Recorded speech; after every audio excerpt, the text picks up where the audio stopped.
তখন সঞ্জীবক মনে মনে ভাবল যে রাজা যদি প্রজার শত্রু হয়ে দাঁড়ায় তাহলে তো বড় চিন্তার বিষয়।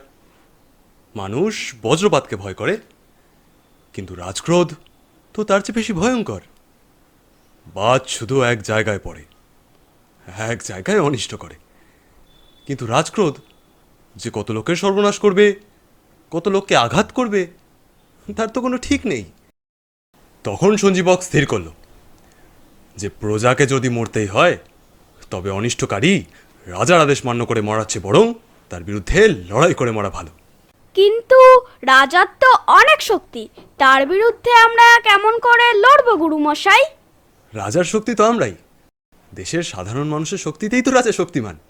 আমরা সকলে যদি একজোট হয়ে রাজার বিরুদ্ধে রুখে দাঁড়াই তাহলে রাজা শক্তিহীন হতে বাধ্য। কিন্তু রাজার কাছে তো অনেক পাইক, সেপাই, বরকন্দাজ, তাদের কত অস্ত্র। আমাদের লাঠি দা যা আছে তাই নিয়ে একজোট হয়ে রাজার বিরুদ্ধে লড়তে হবে। তাছাড়া সেই সিপাহীরা কেউই তো ধনী নয়, রাজা তাদেরকেও বঞ্চিত করে রেখেছে।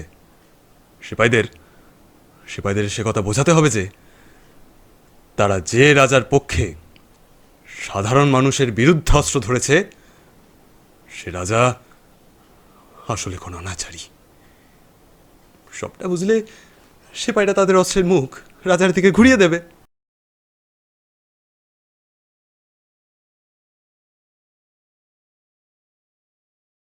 বর্ষ বর্ষ,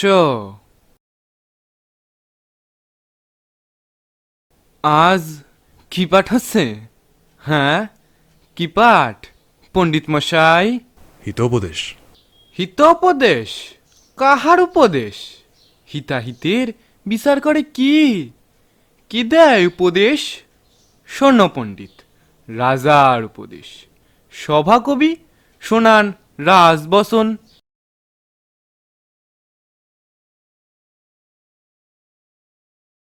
লেখাপড়া করে যে অনাহারে মরে সে। বাহ, পড়াও পণ্ডিত, শেখাও তোমার ছাত্রদের। বলো, লেখাপড়া করে যে অনাহারে মরে সে। বলো, কি হলো বলো।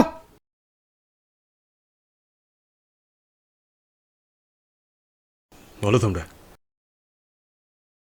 লেখাপড়া করে যে অনাহারে মরে সে।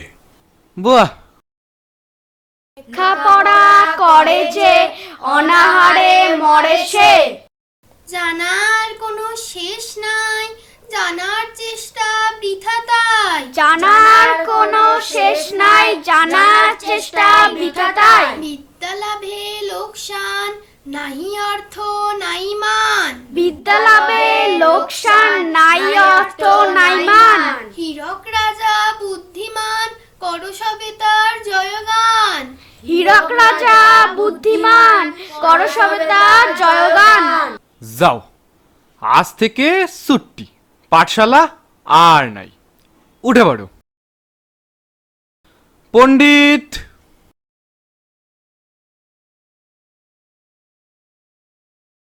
শুনলে তো তোমরা, আজ থেকে পাঠশালা বন্ধ। তোমাদের এতদিন যা শিখিয়েছি তা ভুলোনি তো? না, ভুলিনি গুরুমশাই। যাও, খেলাধুলা করো, কারো অনিষ্ট করো না, মনে জোর রেখো। আর এ কথা মনে রেখো, পাঠশালা একদিন খুলবেই, আমি খুলব। যাও, খেলা করো।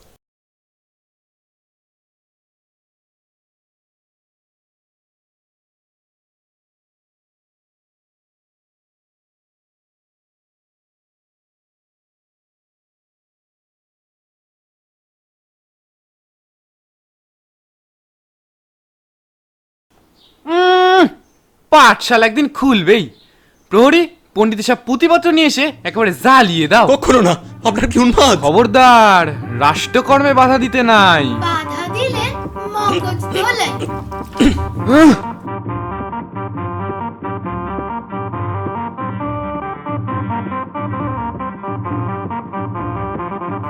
কোথায় এলাম বলো তো বাঘাদা? খুব খারাপ জায়গা, কেমন গা ছমছম করছে। সাবধান, আর এক পায়ে গেলে মৃত্যু, নিখাত পড়ন। মারবে কেন? আমরা তো কিছু করি নাই। আমরা ভালো লোক। কে তোমরা? আমি গুপি। আমি বাঘা, আমরা শুন্ডির লোক। শুন্ডি তো এখান থেকে অনেক দূর। তোমরা এলে কি করে? তুমি এই জঙ্গলে কেন? তোমার ঘর নেই? তোমরা যে শুন্ডি লোক তার প্রমাণ কি? তুমি যে দোষ শোনাও তার প্রমাণ কি? হ্যাঁ, তুমি তেড়ে আসো কেন? হ্যাঁ, তোমার হাতে দেখানো। আমাদের হাতে তো কোনো অস্ত্র নাই। তোমাদের তোমাদের দেখে তো মন্দ বলে মনে হয় না। তোমরা এখানে কোথায় এসেছো তা জানো? তা তো জানি না। আমরা ঘুরতে ঘুরতে চলে এসেছি। ওই যে পাহাড় দেখছো, ওর ওপারে হীরক রাজ্য। হীরক রাজ্য? মানে যেখানে হীরার খনি আছে। তোমরা হীরক রাজ্যের নাম জানো? আরে আমরা তো যাব সেখানে। তোমরা যাবে মানে? রাজা আমাদের ডেকেছে। ওই যে বর্ষপূর্তি উৎসব। তোমাদের ডেকেছে কেন? আমরা তো শুন্ডির জামাই। যমজ রাজার একজনের মেয়ে হচ্ছে ওর বউ, আর একজনের মেয়ে আমার বউ। হীরক রাজ্যের ব্যাপারে কি জানো তোমরা? জানি না, জানবো। জানবে না। হীরক রাজের চেয়ে অত্যাচারী রাজা আর নেই। বাইরের মানুষকে সে আসল খবর জানতে দেয় না। সে উন্মাদ, তার ঘাড়ে ভূত চেপেছে। আগে ভালো রাজা ছিলেন একজন, তাকে শেষ করে সে সিংহাসনে বসেছে। তাই বুঝি? হীরার খনির জোরে টাকা গড়েছে। খনি থেকে যত হীরা ওঠে সব রাজকোষে চলে যায়। খনি মজুদের সেখানে চাবুক মেরে কাজ করায়। গরিব মানুষ সেখানে না খেয়ে থাকে। আর যারা বাদ সাধে তাদের জাদু করে বশ করে। তারা তারা মন্ত্রের মতো রাজা সেখানে বুলিয়া উড়ে যায়। রাজা জাদু জানে বুঝি? রাজার এক বৈজ্ঞানিক আছে, সে সব জানে। শুনেছি প্রাসাদের ভেতর কি একটা ঘর আছে, নাম যন্তর মন্তর ঘর। বাইরের মানুষকে সেখানে ঢুকতে দেওয়া হয় না, যা হবার সেখানেই হয়। তা জাদু তো আমরা। আমার একটা পাঠশালা ছিল, সেটাও বন্ধ করে দিয়েছে। প্রজারা যাতে মূর্খ হয়ে থাকে, বিদ্যায় বুদ্ধি বাড়ে, ভালো মন্দ বিচারে ক্ষমতা হয়, সেটা রাজা চায় না। এমনকি এমনকি আমার পুঁথিপত্র পর্যন্ত পুড়িয়ে দিয়েছে। আমাকেও ধরে বশ করবার তালে ছিল, কিন্তু পালিয়ে এসেছি। এখন এখন এই জঙ্গলে লুকিয়ে থাকি। তুমি দেশে ফিরবে না? ফিরবো, আমায় ফিরতেই হবে। ওই রাজা যতদিন আছে ততদিন আমার শান্তি নেই। একটা ছদ্মবেশ পেলেই ফিরবো। হে হে, সে তো চাইলেই হয়। বলবো? বলো না, ক্ষতি নাই। তুমি কারো কয়ে দেবে না তো? কি? আমরা না জাদু জানি। আমরা যখন যা পোশাক চাই তাই পাই, যা খেতে চাই তাই পাই। আর এই জুতা পায়, যেখানে যেতে চাই যেতে পারি। হ্যাঁ, নিমেষের মধ্যে। আর আমরা যখন গান বাজনা করি তখন কেউ নড়তে চড়তে পারে না। তুমি কি খাবে বলো, আমরা তোমার খাবার আনি। সেটা পরে হবে। আগে বলো তোমরা আমার দলে কিনা। তোমাদের জাদু আমার কাজে লাগবে। আমরা ভালোর দলে। বাহ, তবে শোনো, তোমরা যাবে রাজার অতিথি হয়ে, এ বড় সুযোগ। তোমরা খাতির পাবে খুব, তাতে খুশির ভান করবে, রাজাও তাতে খুশি হবে। তোমরা হীরার খনিটা দেখতে চাইবে। কেন? হীরার খনি কেন? আমি খনি মজুদের পোশাক পরে খনির ভেতর বাকি সব মজুদের সংগঠিত করার চেষ্টা করব।